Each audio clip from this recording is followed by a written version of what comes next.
Buddy Carter, Big Pharma's favorite son. Carter made a fortune as a pharmacy owner. Then Big Pharma sent him to D.C., funded his campaigns, giving Carter over $200,000. And he protects their profits.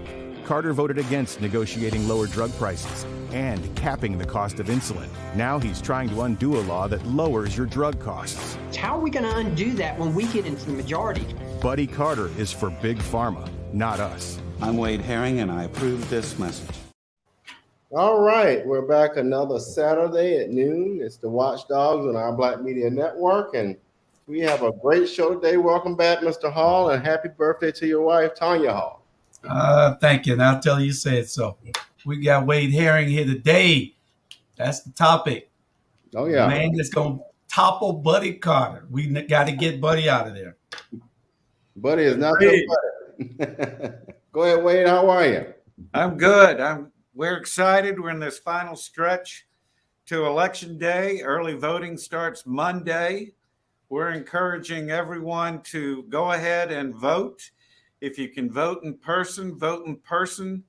I know, a lot of people like to wait until Election Day. Traditionally, I have, but I plan to vote Monday because we don't want any problems. We don't want anybody trying to say you did it wrong or what have you.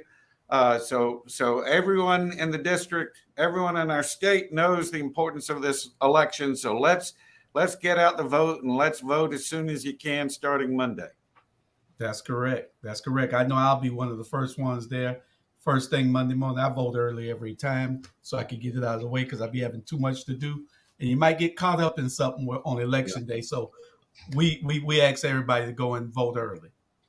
That's right. And so, I think, Wade, your signs behind you kind of tell us what you're doing. But for those who may not see the sign or who may be visually impaired, if you could tell us, what you're running for and what your plan is. Sure. So I'm a Democrat. I'm running for Congress. That's United States House of Representatives in Georgia's 1st District. The 1st District is the entire coast of Georgia from the South Carolina line to the Florida line, and it goes as far west as Waycross, Jessup, and Baxley. It's 15 counties. It's a big district. Buddy Carter is the Trump Republican incumbent. He's been in office for 8 years. He wants to be in office for 10 years, and our goal and what we will do is deny him that opportunity and retire him this November. And I will do that with everybody's help and everybody turning out to vote. I think the people in our district recognize that we don't have anyone in Washington right now who represents us, and we need to make a change. And that's why I'm running, so that this district, all 765,000 people in this district, have somebody who represents all of us and each of us. Awesome. So what inspired you to run, Wade? Well, tell us why you figure, we know Buddy Carter is this figure out there that everybody says can't be beaten because of the voting makeup of the rural counties. So what inspired you to go after this position? Sure. January the 6th, 2021, there was a violent insurrection in the Capitol. It's not a coincidence. It was on that day. That was the day that the electoral vote was to be certified.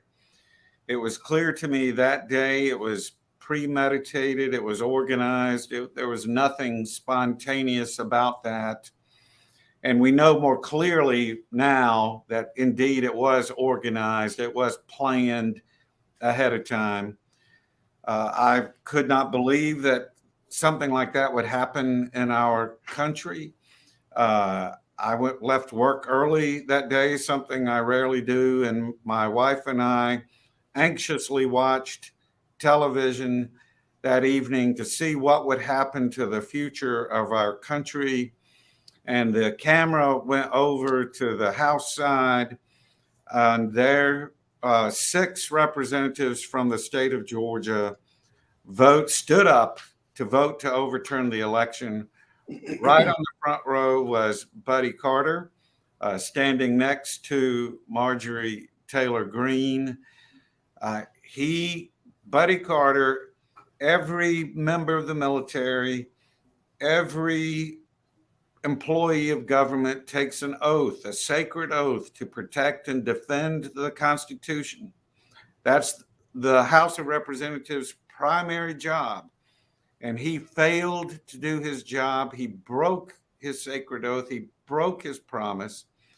And I knew then that I was going to have to do something. And that something turned into running for Congress and being the Democratic nominee to stand up and to hold him accountable and to remind the people of our district, it doesn't have to be that way.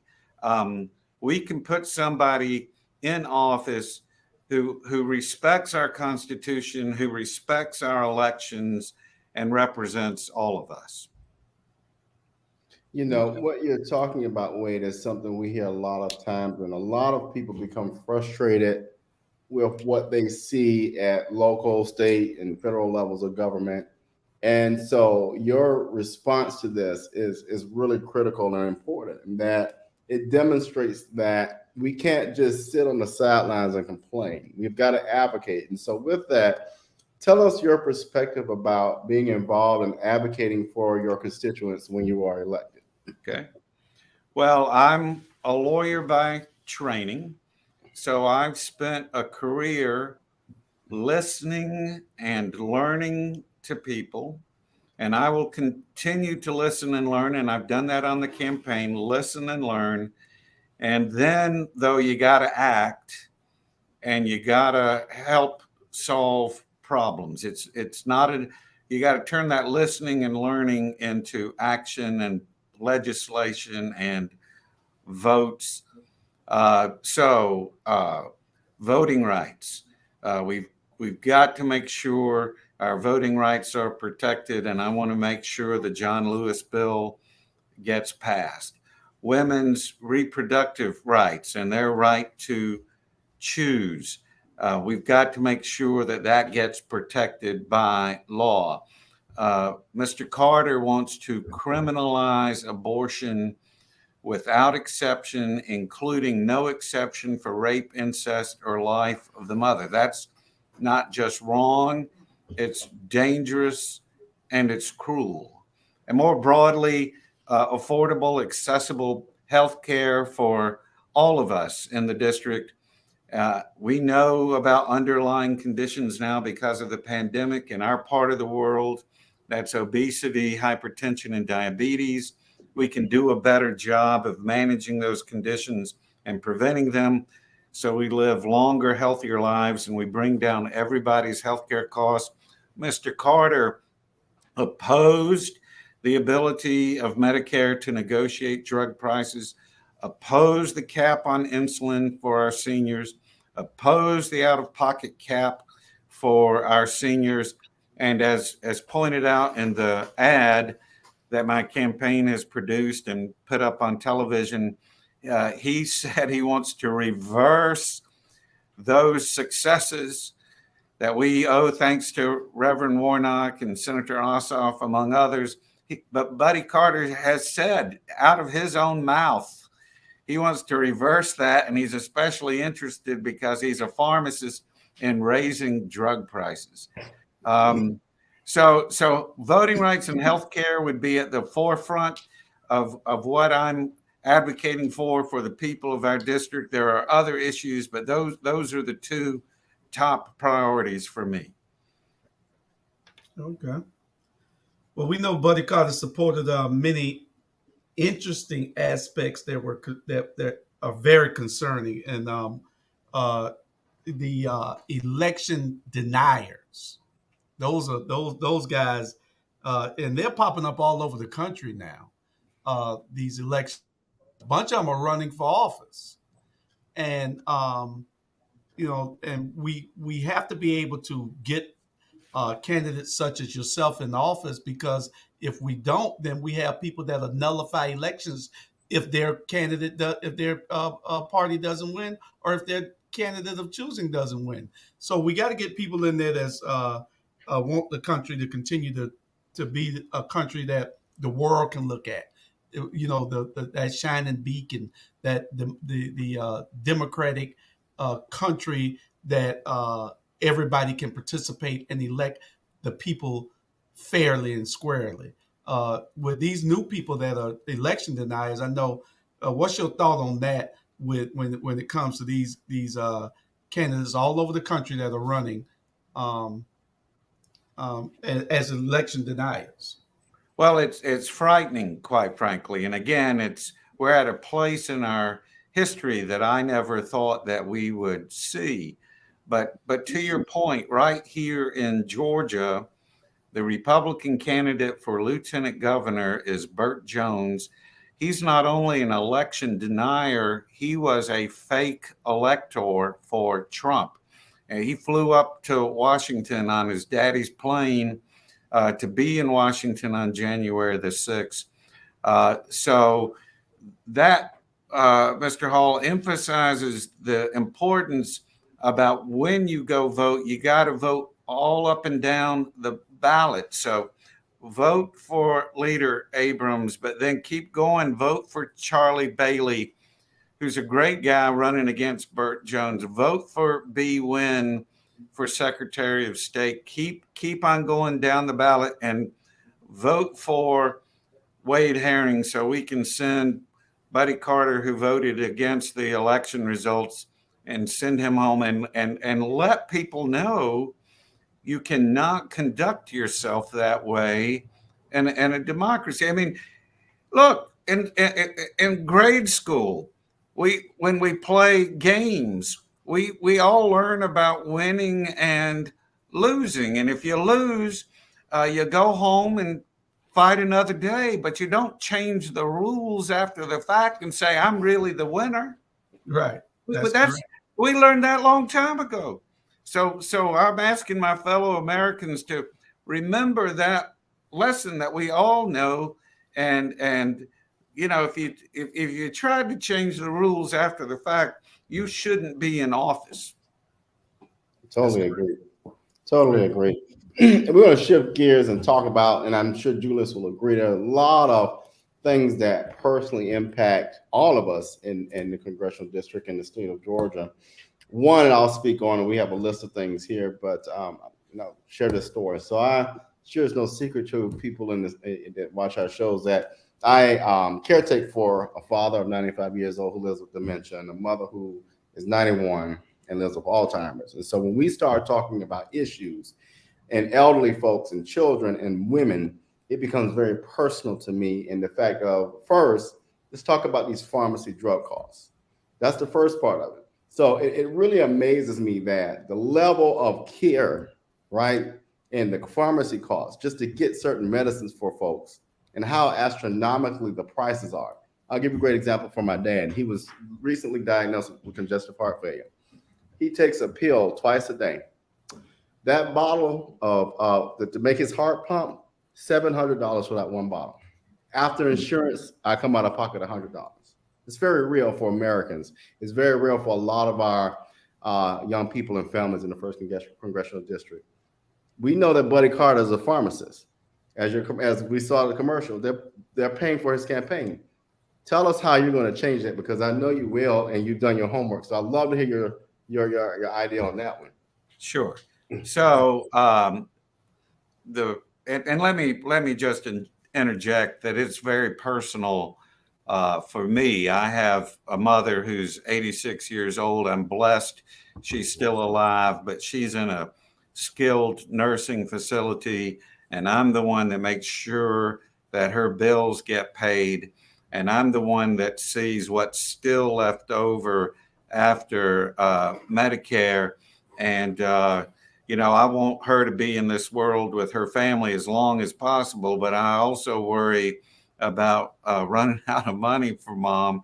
So it's a real personal issue for me, and I know that many of us in the district and throughout the nation have that experience of a relative older or a relative with chronic diseases that has these really high prescription drug costs. So the first thing is we got to make sure that we send Democrats to the Congress that are going to keep in place the Inflation Reduction Act that has already passed, that allowed Medicare to negotiate, that allowed the cap on insulin for seniors, that allowed the out-of-pocket cap for seniors. And so it's going to mean out-of-pocket for seniors is capped at $2,000 annually. That's still a lot of money, but I know, for example, with my mom, it's going to save my mom money because right now her out-of-pocket per year is higher than that.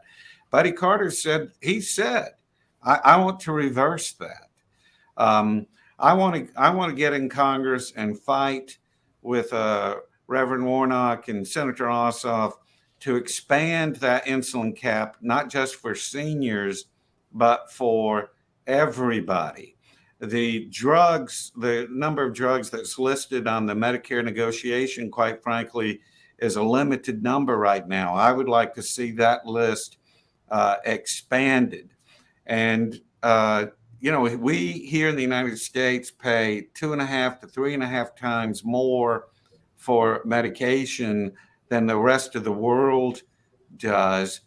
That's wrong. So we can figure out how to continue to lead the way on research and development. And we can also figure out how ordinary Americans don't have to choose between prescriptions and groceries. Okay. Well, one of the things that everybody's talking about lately, it really hasn't hit home because there has been shortages everywhere. People ordering parts and it takes weeks and months to get them. Inflation has come down, and it has come to us. The prices of food is higher.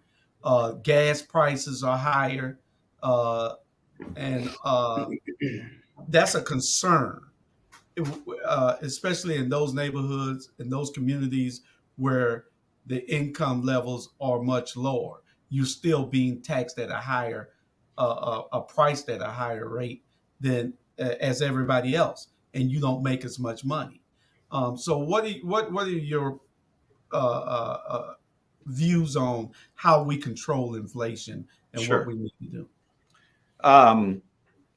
First, I acknowledge the reality of inflation, and I acknowledge the pain and the pressure in the pocketbook that means for everyday Americans.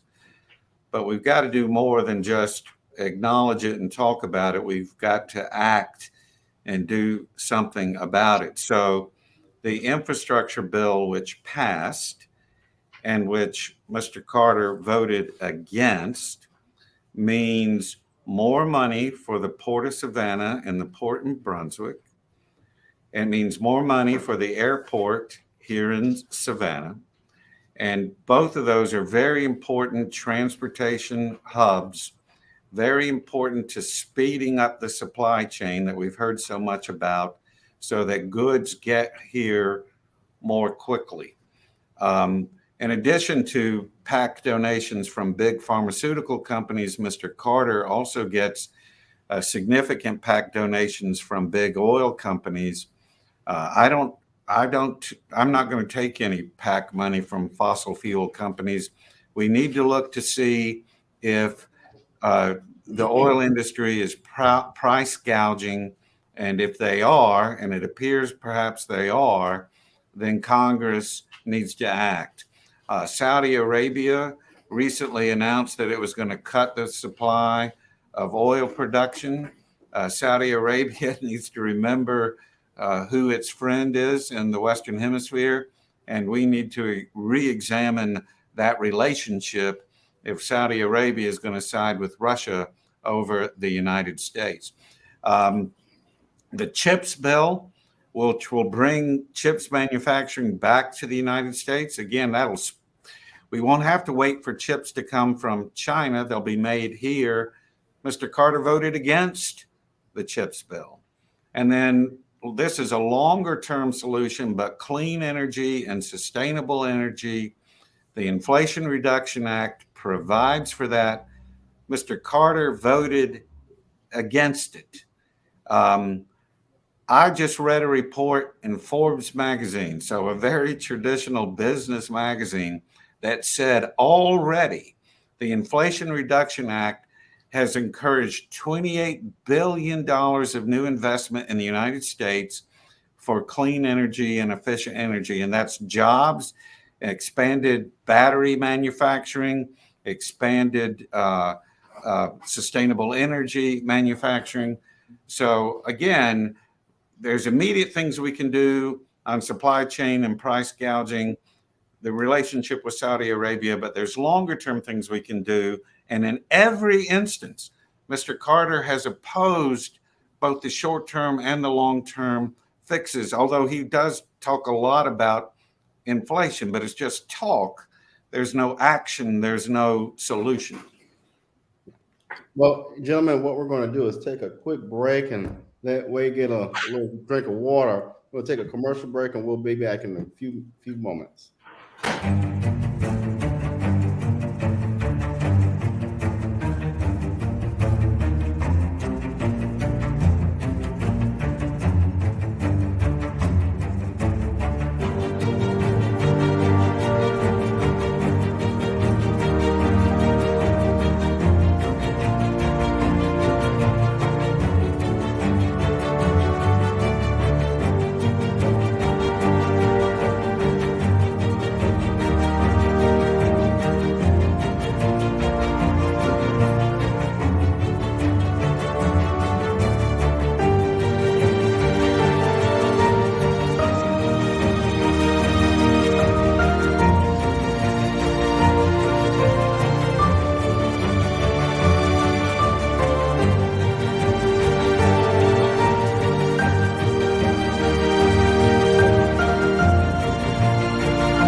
And we're back. And so, Julius, I think you're up next for our next question of the day. Well, one of the other issues, I know that we briefly discussed it, and we want the women out there to really understand that you're on their side. And abortion is a big issue in this whole country now, with the Supreme Court doing what they did and sending it to the states. I think that we need to make sure that candidates like yourself get in office because you understand. You understand a woman's right to choose. You understand what's at stake here in this country. We don't want people going to try to go to these makeshift doctors and these voodoo doctors trying to get abortions. It needs to be done in a safe environment. So what are your thoughts on abortion now? Well, the Supreme Court decision was very disappointing. It overturned 50 years of established law based upon the constitutional right of privacy, which is a fundamental right that all Americans hold dear. But since that Supreme Court decision, as you alluded to, the different states have taken different positions, including here in Georgia, passing and enacting the 6-week heartbeat bill. We need federal legislation passed by the Congress to protect a woman's right to choose and to restore that freedom that we've known for the last half century. It's fundamentally about American freedom. And who do you trust? I trust women to make the right decision for themselves. I don't think a politician should be deciding that healthcare, that fundamental freedom of healthcare decision for women. Politicians need to get out of that, and the law since the Supreme Court did what it did and states like Georgia have done what they've done, the law at the federal level should be that women have that fundamental right. And as we talking about rights, I think when you look at Roe v. Wade and voting rights and all of the rights that provide access, right, are under threat. And another one that's really important to me is when we're looking at voting. Really, it's important because I think what people have failed to realize with Brian Kemp and what he has done with the voting rights here in Georgia and the cheating with the purging of voters, but more importantly, the impact that it has on voting by absentee ballot. And again, when you have a 95-year-old, and as you said yourself, you have an elderly mom, their ability to vote is threatened. People who are disabled and unable to go to the polls, their ability to vote is threatened. So when it comes to voting rights, how do we approach this in a way that gives people access and not restrict access? Right. Well, you packed a lot in that question. Senate Bill 202, of course, passed here in Georgia in January of 2021. It was a reaction to the big lie. It was an unnecessary fix for a problem that didn't exist. And it impacts lots of people. It impacts the elderly, like your parents and mine. It impacts disabled people. It impacts working people. Someone may work 2 or 3 jobs. They don't have the time to get to the election from 7 to 7. The drop box issues and all of those things, some of the complications with absentee balloting. So again, at a federal level, we need to make sure that voting rights are protected. Yes, I want elections to be secure, but voting rights must be protected. And if you got a big problem, you still have to start somewhere. I would start with the John Lewis bill and make sure that John Lewis bill gets passed. That should be a bipartisan piece of legislation, but let's make sure we pass that and restore the Voting Rights Act to what it was before. Okay. Poverty and how affordable housing. What are your views on this? I mean, you have neighborhoods that are just being gentrified, and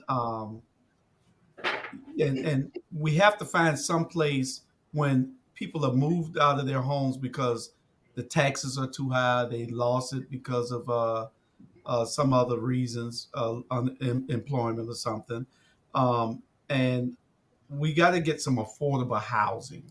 I would hope that once you get there, that you would work with HUD to see how we can, get back to where we used to be, where we can get people of low income affordable homes, affordable housing, because you don't see that anymore. Back in our day, we saw that, but now you see they're getting away from that. They had Section 8, but Section 8 vouchers, and it's a waiting list out of this world. We need to be able to build something so these people won't be homeless. What are your views on helping to decrease poverty and increase housing, affordable housing? Sure.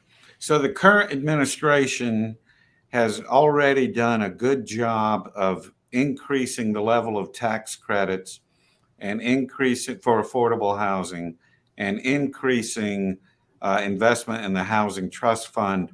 But those tax credits are important because that's how you encourage private development of affordable housing. And there's more that could be done, but again, we're in a crisis right now on affordable housing. I want to be that advocate in Washington that has those kinds of issues forefront of mind, and then is working hard to bring those funds and resources and information to our district over and over again, I have heard that Mr. Carter never calls our local elected officials to ask, how can I help and what can I do for you? Believe me, one of my first priorities next January, in addition to the conversations I've already been having, and I have been having those conversations, is to call up our local elected officials and say, what do you need and how can I help? But a big priority is going to be affordable housing and to make sure that we've got a champion in Washington to bring those resources to our district. Before you ask the next question, Robert, would you be open to leading a delegation to or leading a having the charge of putting everybody in the same room? I know they have these meetings sometimes where they have the municipal meetings for all the cities in Chatham. But would you be interested in having the U.S. reps and the two senators and everybody from this region for Chatham in from the state delegation, the school board, the county commission, the cities from every city, and putting everybody in the room and let's find out how we can work together? Because I don't see these people talking, and they all work in silos, and they think that they can get things done that way. You can't. You got to be able to work together to get things done. So would you be willing to look at how you can do this and call this a quarterly meeting where you get all these people in the same room every time? Absolutely. I mean, the short answer is absolutely yes. I think the representative for our 15 counties should be a leader, should be a communicator, again, a listener and a learner, but also organize all of that talent and all of that energy and all of those constituents to see how we can work together. You mentioned silos. For those of us who live in Savannah and in the coast, sometimes that might be an issue that we've all seen before. But I think I've demonstrated already with my campaign that what I'm trying to do is bring people together, and absolutely I would want to continue that once I'm elected and in office, and to use that platform to bring people together. Okay, Rob. So, Julius, I'm going to change a little bit here, so don't kill me. But I want to talk a little bit about education, and I come from a family of educators. I myself have worked in education and higher education for well over 25 years in a number of roles. And in the first congressional district, what's really important is access to education, and more particularly post-secondary options. And so we have a number of technical schools. We have Georgia Southern University, which in my opinion is one of the best. You got Savannah State University. I see your orange tie there, which again is one of the best.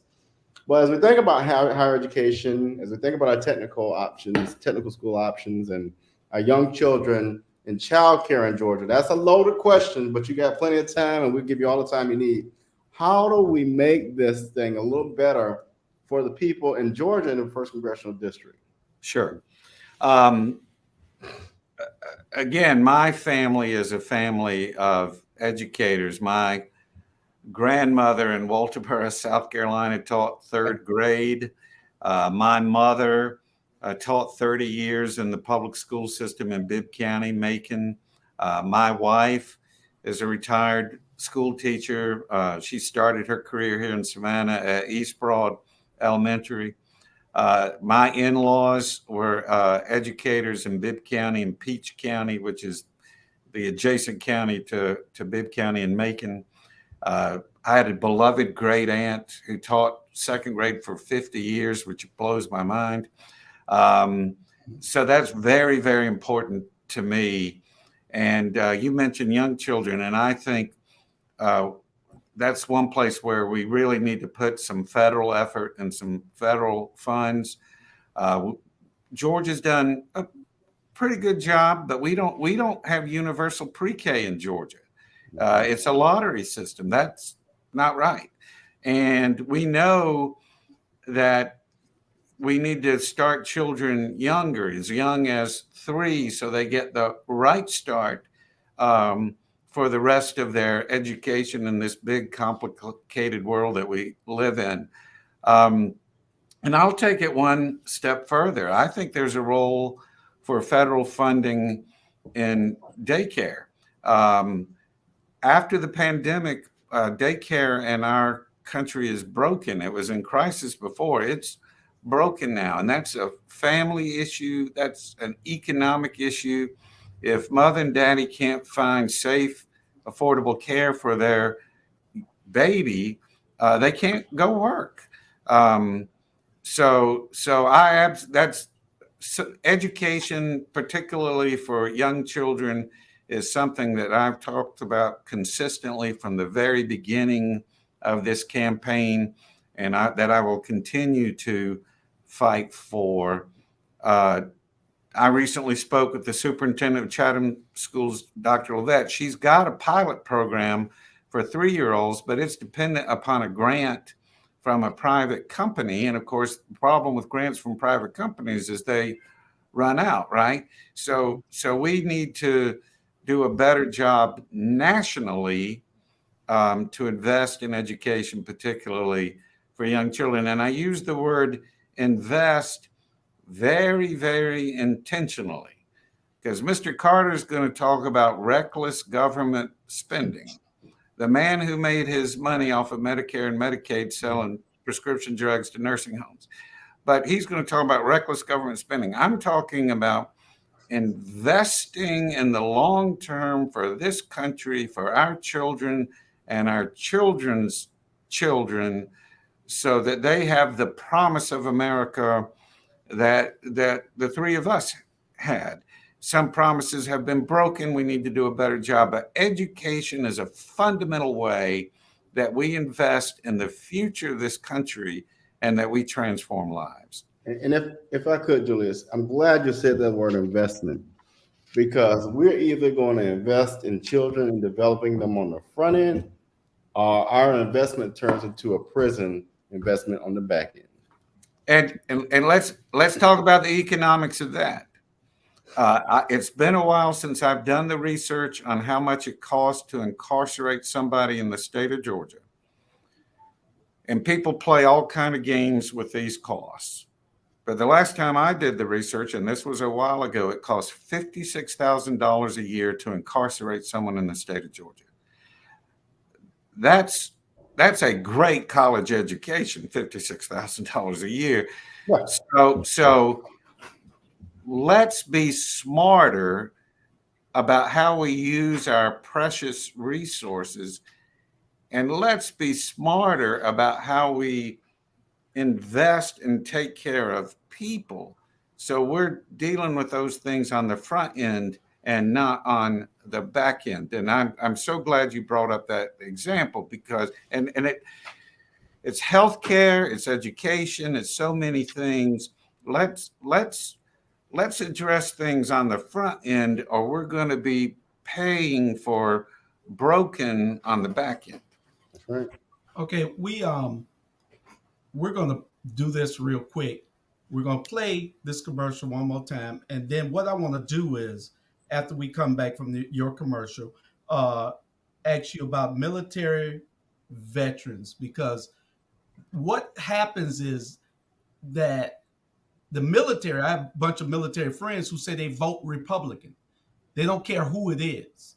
They never look at what the issues are or anything. They just vote Republican because that's who gives them raises. So while we go to this 30-second commercial of yours, be thinking about what we're going to talk about on, you're going to tell the military families and veterans. All right? You got it? Oh, you got it. I got it. I got you. Buddy Carter, Big Pharma's favorite son. Carter made a fortune as a pharmacy owner. Then Big Pharma sent him to D.C., funded his campaigns, giving Carter over $200,000. And he protects their profits. Carter voted against negotiating lower drug prices and capping the cost of insulin. Now he's trying to undo a law that lowers your drug costs. How are we going to undo that when we get into the majority? Buddy Carter is for Big Pharma, not us. I'm Wade Herring, and I approve this message. Awesome commercial. Awesome commercial. Thank you. So address those military veterans and those military families on why they should be looking to vote for Wade Herring. Sure. We talked earlier about certain issues being personal. My dad was a captain in the United States Army. He was in artillery. He suffered a hearing loss because of that. And in his later years, he had to fight to get the help from the VA that he needed for his hearing aids. My father-in-law served in the United States Army and then was a career Army Reserve. I've had other relatives who served in the military. Right here in our district, of course, we have Fort Stewart, Hunter, and the naval base at Kingsland. And because people come to this area when they're in the military, they fall in love with this area and they retire here. So we have a lot of veterans. I'm very well aware there are two things. I believe in a strong military because that keeps the peace, but our men and women in uniform need to be taken care of. We should never hear about men and women in uniform having substandard housing on base. We should never hear that our men and women in uniform are having to get assistance or go to a food bank because they can't afford groceries. That's wrong. So we need to address that. And then our veterans need to get the healthcare benefits and other benefits that they've earned through their service. And this is so important to me that when it comes time to request a committee to serve on, I'm going to request to serve on the Armed Services Committee.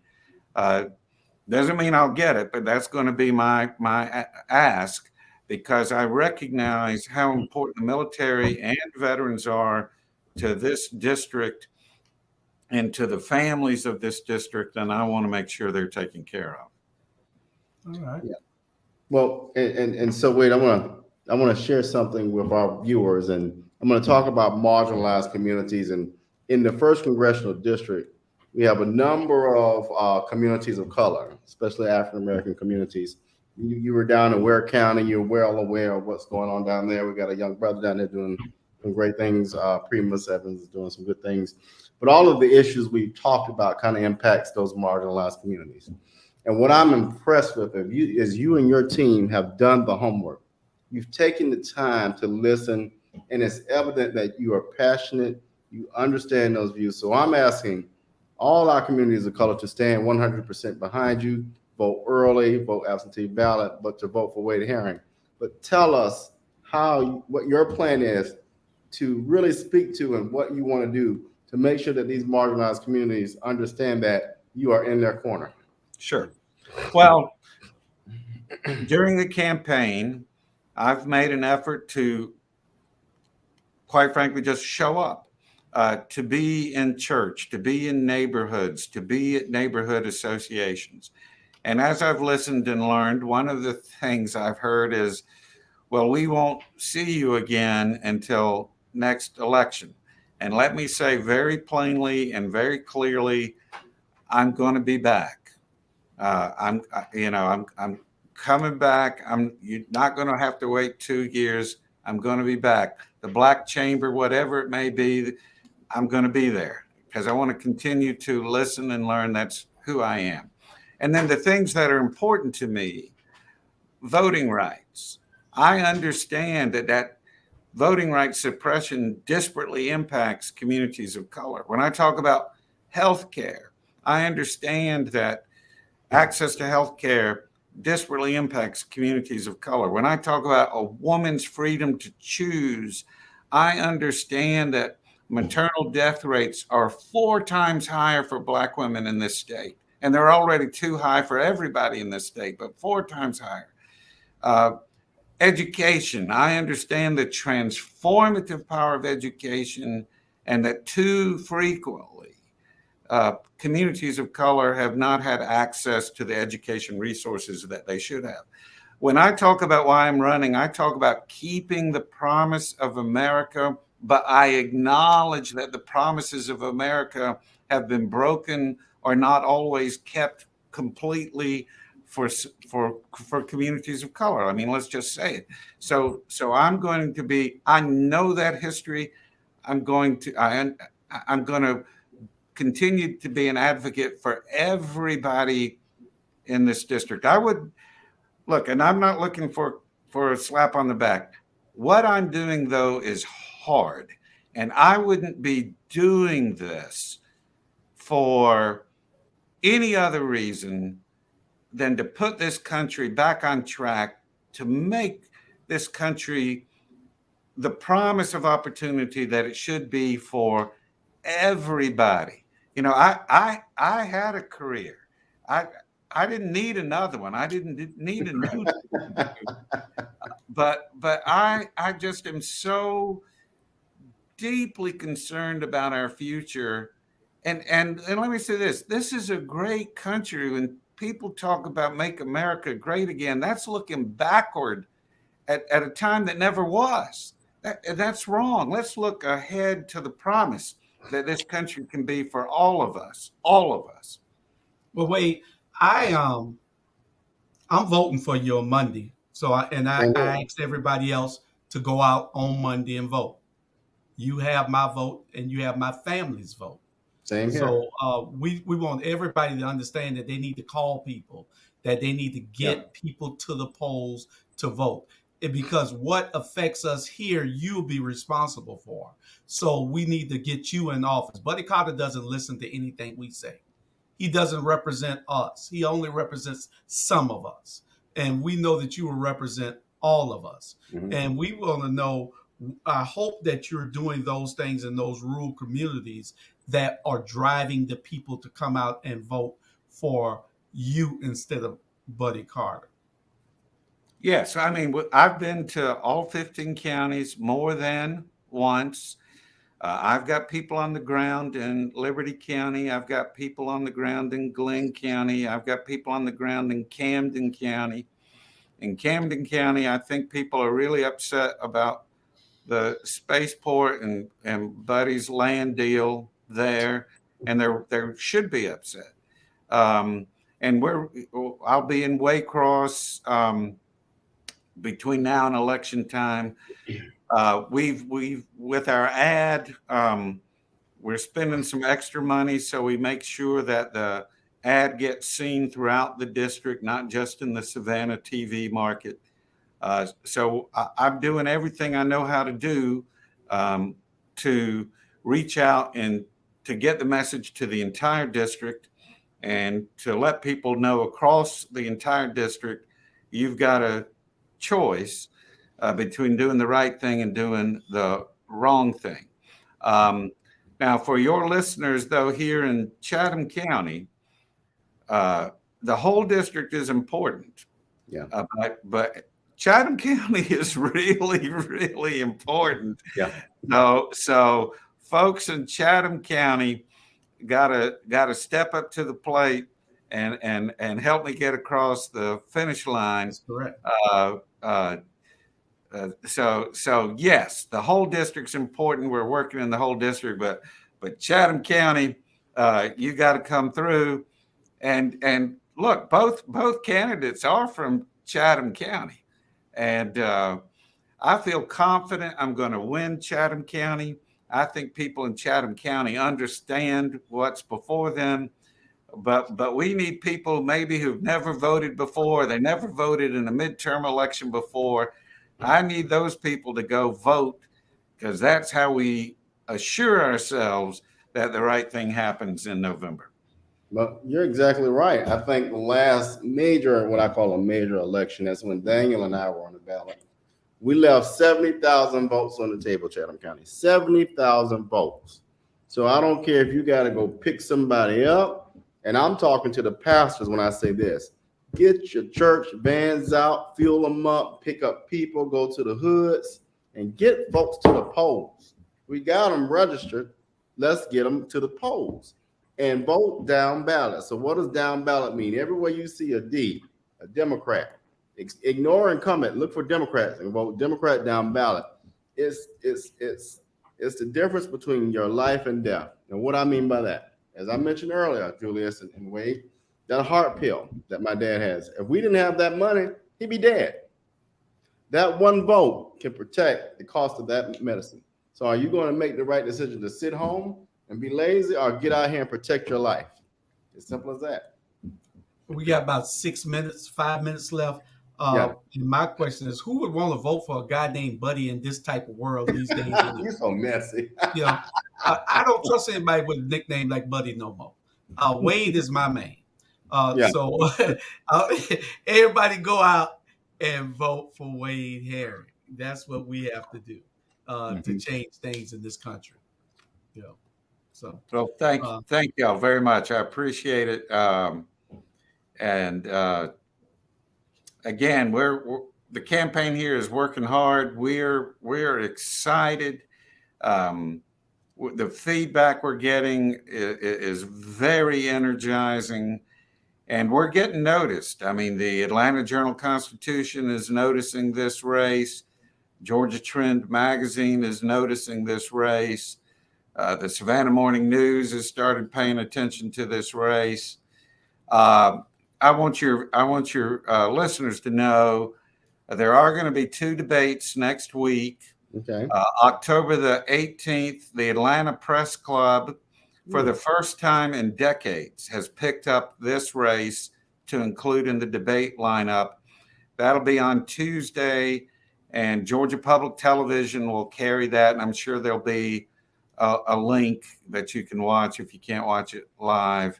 And then on Wednesday, October the 19th, WTOC is going to have an in-studio debate. Mr. Carter wouldn't agree to a town hall public debate with me. I don't know what he's scared of, but we're going to have an in-studio debate on TOC at 7 o'clock, October 19th, and TOC has decided to carry it live. They were going to do a streaming thing, but they've decided to carry it live. So there'll be an opportunity for the voters to see us side by side and to hear what our views are about things. Well, we're standing in confidence with you, and I think I'm going to come by and pick up signs and make sure the 5th district of the county, of Chatham County, takes care. We're going to make sure that we got signs everywhere. So, Julius, any closing thoughts before I play your final commercial? If I don't play his final commercial, Wade, I'll get in trouble. Well, no, I just wanted to make sure that Wade has told the people everything, and he did that just now. And I was going to ask him to do a close, but he did it before I even asked him. Everybody needs to just go out and vote. They need to go out and vote. You can't vote but once, but go out and vote, and because we don't need those election deniers saying anything. So go out and vote, everybody. And we look forward to having you in. One other thing that I'd like to tell you, though, no matter what the outcome of this election, Mr. Herring, when it is over, we have a sit down, and you, me, Robert, Nick, we all need to sit down and have a conversation. All right. Well, thank you for this opportunity, and thank you for your support. And folks, let's get it done. Early voting starts October 17. Election day is November the 8th. Wade Herring for Congress, and we're going to make history. We're going to make history and change this district and keep that promise of America for the people of the 1st District.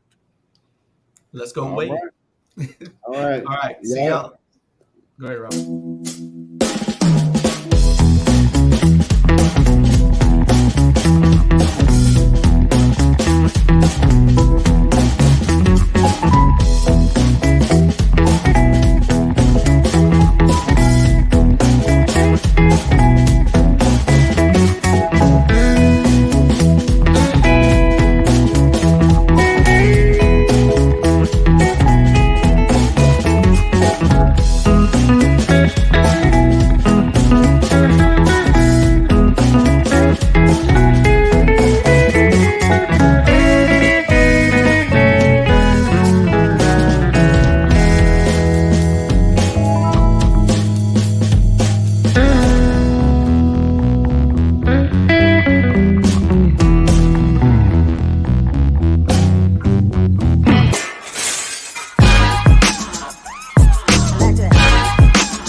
like this.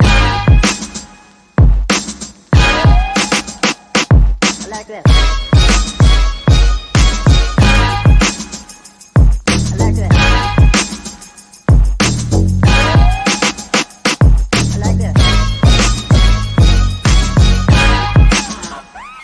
I like this. I like this.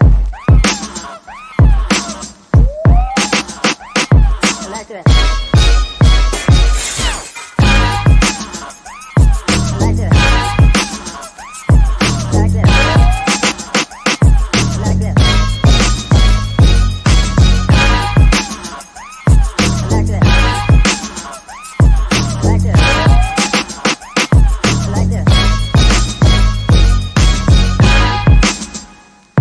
Like this.